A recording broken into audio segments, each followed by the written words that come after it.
Hey everybody, this is a quick video in case you have Sony WF-C700N Bluetooth earbuds and you need to do a hard reset to the factory default settings on them.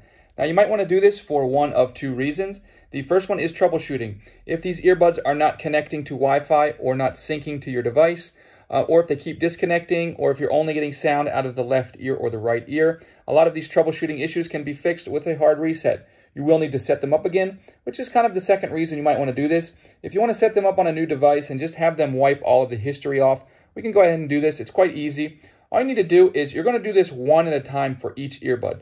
You're going to put the left earbud in the case, and you're going to leave the case open.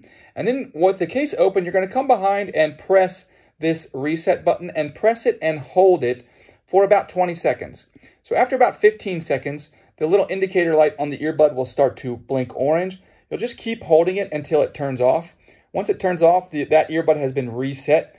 You can go ahead and take it out of the case, put the right earbud in the case, come back, leaving the lid open, come back behind, press this button for another 20 seconds on the right earbud, and your earbuds will both be reset.